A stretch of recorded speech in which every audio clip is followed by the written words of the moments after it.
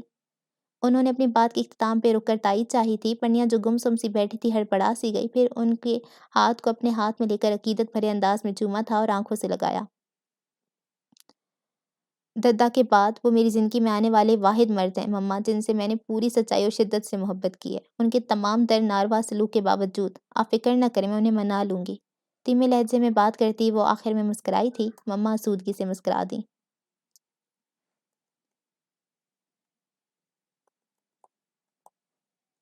معاذ نے اپنے معمول کے کام نپٹائے تھے، پھر لیکچر کی تیاری مشغول ہو گیا۔ پرنیا نے اس کے لیے چائے کا مگ رکھتے ہوئے گریزاں نظروں سے دیکھا تھا۔ جو اس کے تیور تھے، بہت کم امید تھی کہ وہ اس کی بات سنتا، مگر کوشش تو بہرحال کرنا تھی۔ مما سے وعدہ کر چکی تھی وہ۔ مجھے آپ سے کچھ کہنا تھا۔ نظریں جھکاتے انگلیاں چٹکھاتی ہوئی وہ بڑی آہستگی سے گویا ہوئی تو معاذ نے مصروف سے انداز میں سرسری سی نگاہ اٹھا کے لمحہ بھر کو اسے دیکھا۔ پڑھنے کی بات مت کرنا، میں ایکسٹرا ٹائم دینے کے چونچلے ہیں برداشت نہیں کر سکتا۔ وہ نروٹھے پن سے بولا تھا۔ پرنیا کے دل پہ چوٹ پڑی۔ اسے یقین نہیں آ سکا یہ وہی معاذ ہے جو اسے بات کرنے کے بہانے ڈھونڈا کرتا تھا۔ جب دیکھتا تھا تو آنکھیں سیراب نہیں ہوتی تھیں۔ کوئی اتنا بھی بدل سکتا ہے؟ وہ تو بدل ہی نہیں سکی تھی۔ اس کا غصہ ہمیشہ وقتی ہوا کرتا تھا۔ وہ ہمیشہ اس کی منتظر رہی تھی، اور جب اس کی جانب پلٹا تو اندر سے کیسے مطمئن ہو گئی تھی، اور اوپر سے اس کی حرکتوں سے وہ کتنا ہی جھنجھلاتی رہی مگر۔ فرمائیے کیا بات ہے؟ معاذ نے اسے گھورا اور اس کی لا یعنی سوچیں تھم سی گئیں۔ بات یہ نہیں ہے۔ وہ مضطرب ہوئی معاذ نے چائے کا مگ اٹھا لیا۔ کیا ایسا نہیں ہو سکتا؟ آپ میری اس بدتمیزی کو بھول جائیں۔ میں اپنے الفاظ واپس لیتی ہوں۔ معاذ پلیز مجھے کیا سمجھوں میں تمہاری اس بات کو کہ تم میری اس طرح منتیں کیوں کر رہی ہو؟ یہ کہ تم سے اپنے جذبات سنبھالے نہیں جا رہے۔ تمہیں یاد ہے تم نے مجھے ہوس پرست کہا تھا؟ میں تو اس الزام کو غلط ثابت کرنے کی کوشش میں تم سے دور ہٹ گیا۔ تمہیں کیا ہوا؟ تم وہ کیوں ثابت نہ ہوتی جو تم نے خود کو ظاہر کیا تھا؟ تمہاری وہ پارسائی محض ڈھونگ تھی، ورنہ حقیقتاً تم نیلما جیسی نفس پرست عورتوں سے ہرگز بھی الگ نہیں ہو، جو اس نفس کی تکمیل کی خاطر ذلت کو ہنس کر سہتی ہیں۔ سمجھی ہو تم؟ کوئی فرق نہیں ہے تم میں اور اس میں۔ الفاظ تھے یا برچھیاں؟ کوئی بلاسٹ ہوا تھا، اس کا وجود بکھر گیا تھا۔ اسے لگا تھا کسی نے اسے جہنم میں دھکیل دیا ہو۔ اس درجہ صفاقی اور تضحیق آمیز سلوک پہ وہ پتھرا سی گئی تھی۔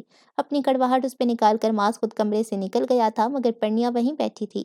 رنگت پیلی اور ہونٹ تشن زدہ انداز میں کانپتے رہے۔ وہ ذبح ہوتے جانور کی طرح جھانکی کے عالم میں تھی۔ نہ تکلیف ٹلی تھی نہ موت آئی تھی۔ اس پہ اپنا قہر نکال کر وہ باہر نکلا ہوا۔ معاذ 1 گھنٹے بعد واپس آیا تب وہ صوفے پہ گھٹنوں میں سر دیے سسک رہی تھی۔ معاذ نے اس پہ نگاہ ڈالے بغیر لائٹ آف کر دی اور خود سونے کو لیٹ گیا۔ تشویش اسے اس وقت ہوئی تھی جب صبح معمول کے مطابق اٹھا، تب بھی وہ اس پوزیشن میں اس جگہ پہ موجود تھی۔ ایک لمحے کو وہ اس کے پاس رکھا، پھر سر جھٹک کے باہر چلا گیا۔ اس کی بلا سے یہ جیتی یا مرتی اسے قطعی پرواہ نہیں تھی۔ مما نے ماں سے پرنیا کے متعلق استفسار کیا، جس کے جواب میں وہ انہیں اس کے سونے کا بتا کر خود کالج چلا گیا۔ تب مما کے ہونٹوں پہ مسکان بکھر گئی تھی۔ وہ سمجھی تھی پرنیا اور معاذ کے آپس میں صلح ہو گئی ہے۔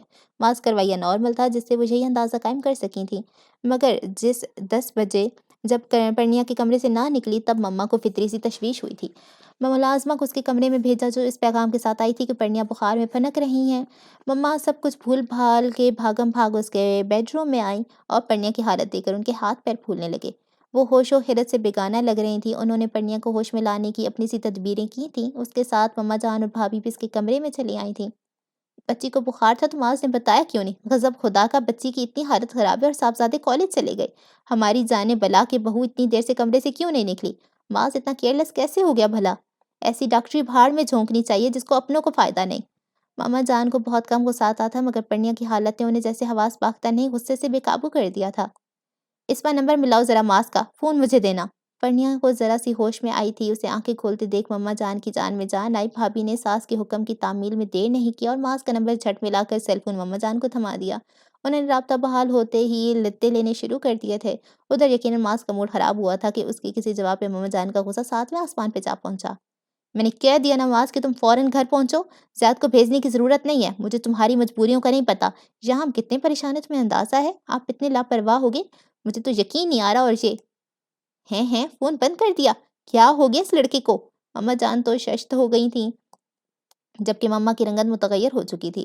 پرنیا کی حالت، معاذ کا رویہ خود بخود ساری کہانی سنا رہا تھا۔ وہ ہر لمحہ سرد پڑتی جا رہی تھی۔ مما جان کو اتنا غصہ آیا تھا کہ انہوں نے پرنیا کو گاڑی میں قریب کلینک لے جانے کا فیصلہ کر لیا تھا اور اس پر عمل درآمد بھی کر رہی تھی، مگر اسی پل سر تاثرات سے سجے چہرے کے ساتھ معاذ چلایا تھا۔ اب بھی کیوں آ گئے بیٹے؟ ہم عورتیں کسی نہ کسی طرح بچی کو لے ہی جاتی، انہوں نے معاذ کو دیکھ کر بھرائی ہوئی آواز میں کہا تھا۔ ایسی کیا یہاں مصیبت پڑ گئی ہے؟ مجھے تو آپ کی بہو صاحبہ اچھی بھلی لگ رہی ہیں، آپ نے تو اس طرح ایمرجنسی نافذ کی جیسے۔ ہاں بولو نا، چپ کیوں کر گئے بیٹے؟ مما جان اس کے لال بہبو کا غیظ و غضب سے دہکتے چہرے کو دیکھ کر متاثر ہو کر بولی۔ معاذ نے بھنچی ہوئی ہونٹوں کے ساتھ زور سے سر جھٹکا تھا، پھر آگے بڑھ کے پرنیا کی سمت آ گیا۔ وہ کسی قدر ہوش میں تھی، سب کچھ سن رہی تھی۔ رنگت بخار کی حدتوں کے باعث انگارہ ہو رہی تھی۔ ایک ہی رات میں یوں نچڑ گئی تھی جیسے خون کی آخری بوند بھی نچوڑ گئی ہو۔ ایک لمحے کے لیے تو معاذ بھی دھک سے رہ گیا۔ بس اتنی ہمت تھی پرنیا بیگم، الفاظ کی تلوار سے کوئی کسے قتل کرتا ہے؟ اب تمہیں پتہ چل گیا ہوگا۔ میں بھی یہی چاہتا تھا تمہیں احساس دلاؤں کہ کیا کیا تم نے میرے ساتھ۔ بے جان مٹی کی طرح پڑی پرنیا کا معائنہ کرتے وہ زہر آلود ذہن سے سوچتا رہا تھا۔ پرنیا آنکھیں پھر بھی نہیں کھولی تھی۔ ہاں البتہ اس کے لمس کو محسوس کر کے ضرور اس کے وجود میں کوئی تبدیلی اگر پیدا ہوئی تھی تو وہ خاموش آنسوؤں کا بہنا تھا۔ معاذ کے اندر لگی آگ کچھ اور بھڑکنے لگی۔ انہیں کچھ کھلانے کے بعد یہ میڈیسن دے دیجیے گا بھابھی، آرام کریں گی تو طبیعت سنبھل جائے گی۔ بھابھی کو میڈیسن کے ساتھ ہدایات دیتے معاذ کی نگاہ ہنوز گمسم بیٹھی مما پہ پڑی تھی تو ایک لمحے کو خاموش سا ہو گیا۔ آپ لوگ آخر اتنے پریشان کیوں ہیں مما؟ کچھ نہیں ہوگا انہیں۔ وہ جتنا جھنجھلایا تھا اسی لحاظ سے تب کر بولا تھا۔ مما نے ایک نظر اس کے سر چہرے کو دیکھا، پھر آہ بھر کر بولی، ہم نے آپ سے تو کچھ نہیں کہا بیٹے، آپ جاؤ، آپ کا بہت حرج ہو رہا ہے نا؟ الفاظ کے برعکس ان کے لہجے میں شکایت بھی تھی اور بے پناہ دکھ کی آمیزش بھی۔ معاذ نے گہرا سانس بھر کے اپنی جھنجھلاہٹ کو دبایا تھا، پھر آہستگی سے کندھے جھٹک دیے اور کچھ کہے بغیر پلٹ کر باہر نکل گیا۔ مما کو شاید اس سے اس درجہ بے حسی اور لاتعلقی کی توقع نہیں تھی۔ سر جھکا کر آنسو بہانے لگیں۔ بے دم سی پڑی پرنیا عجیب سے مجرمانہ احساس میں گھرتی چلی گئی تھی۔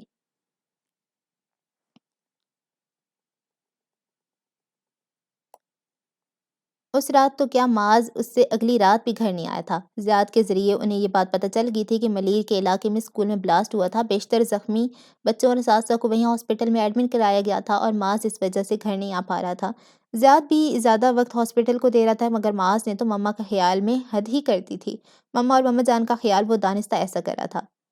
یقیناً برا مانا اس نے ہماری بات کا۔ مما جان کا غصہ تمام ہوا اور نئی فکر لگ گئی جو مما کو ایک آنکھ نہیں بھا سکی تھی۔ ہاں تو کرے، یہاں پرواہ کسے ہے؟ میں تو بات بھی نہیں کروں گی اس سے۔ احسان صحیح کہتے تھے، ہماری اتنی اہمیت اسے بگاڑ چکی ہے کوئی بات کرنے کی؟ بچی کے ان حالوں کو پہنچ گئی، اسے پرواہ ہی نہیں۔ انہوں نے پرنیا کا زرد چہرہ دیکھ کر غصے بھرے اندازے میں کہا۔ انہیں تو یہ بات نہیں بھولی تھی کہ جب کل رات کے استفسار پہ پرنیا کچھ کہے بغیر ان سے لپٹ کر رو دی تھی اور بس ایک فکرہ کہا تھا، مجھ سے کچھ مت پوچھیے گا مما پلیز۔ اور مما گنگ ہونے لگی تھیں۔ ایسا کیا کہا ہوا تھا ان کے بیچ کہ وہ یوں ہمت ہار گئی تھی؟ انہیں زندگی میں پہلی بار ماس پہ شدید تناؤ آیا تھا۔ اگلی صبح ماس واپس آ سکا تھا، شکن آلود لباس، بڑی ہوئی شیو کے ساتھ انگارہ ہوتی آنکھیں۔ صاف لگتا تھا ان 35-36 گھنٹوں میں اس نے 1 منٹ کو بھی آنکھ نہیں جھپکی ہوگی۔ اس کے اپنے پیشے سے محبت اور اخلاص سے بھی آگاہ تھیں۔ کتنے روپ تھے اس کے، وہ ہر روپ سے پہلے سے الگ تھا، جدا تھا، مگر انہیں تو ہمیشہ پیارا ہی لگا تھا۔ ایک بار پھر انہیں اپنا غصہ اور خفگی ڈھلتی محسوس ہوئی تھی جب اس نے آتے ہی اپنی تھکن کی پرواہ کیے بغیر ماما جان کے گلے میں بازو مال کیے تھے۔ سوری ماما جان، اس دن میں نے آپ سے تو گستاخی کر گیا تھا۔ اور ماما جان تو فدا ہو گئی تھیں اس لوٹ لینے والے انداز پہ، پیشانی چوم کر اس کے بالوں کو سنوارا۔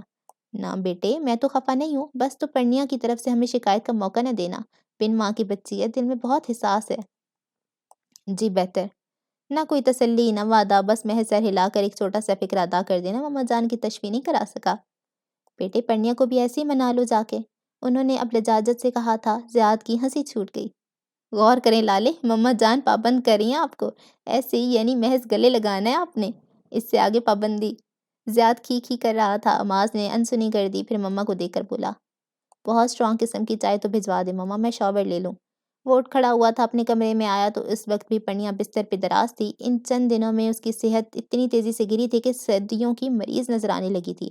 زرد چہرہ، آنکھوں تلے موجود ہلکے گہرے آنکھوں کی وہ چمک دمک بھی غائب تھی جن میں ہزاروں دیے جھلملایا کرتے تھے۔ آہٹ پہ اس نے چونکتے ہوئے گردن موڑی تھی اور معاذ کو دیکھ کر اس کے چہرے پہ ایک سایہ سا لہرایا تھا۔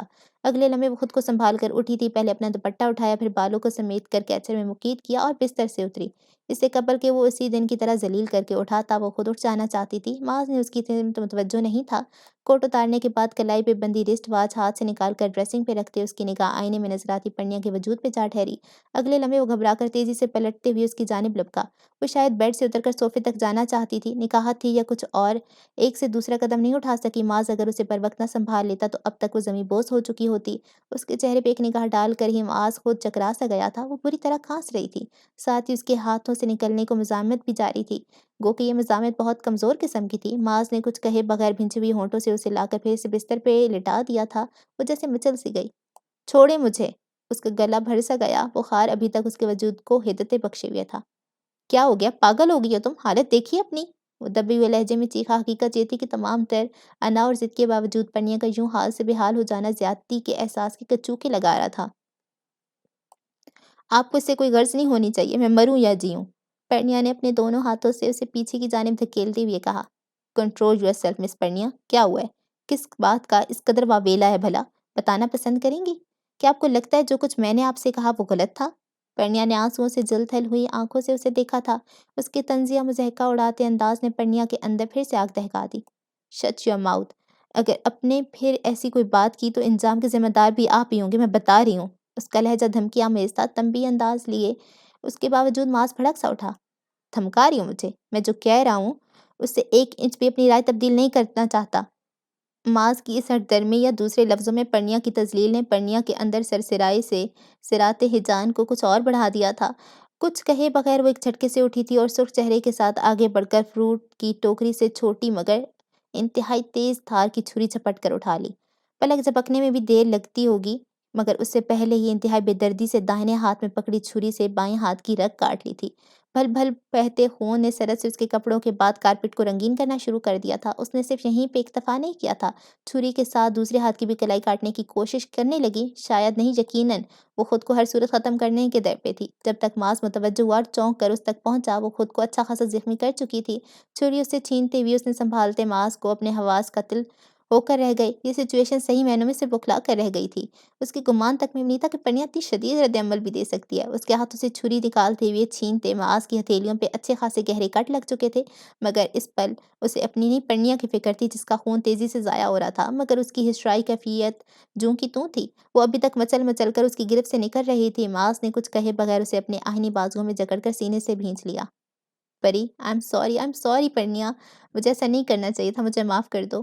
اس کے بکھر جانے والے بالوں کو بار بار ہونٹوں سے چھوتے اس کی بفری ہوئی موج کی طرح بے قابو ہوئی پرنیا پہ جھک کر سرگوشی میں بولا تھا۔ پرنیا زاروں کے تار رو رہی تھی، تڑپ رہی تھی، سسک رہی تھی، اور وہ اسے ریلیکس کرنے کو اسے ساتھ لگائے تھپکتا رہا۔ پرنیا بھی یقیناً حواسوں میں نہیں تھی۔ دھیرے دھیرے اس کی وحشت قرار پانے لگی تو اسے اپنی پوزیشن کا خیال آیا تھا۔ معاذ کو خود سے اتنا قریب پا کے وہ تڑپ کر پیچھے ہوئی اور معاذ کو دونوں ہاتھوں سے پیچھے دھکیل دیا۔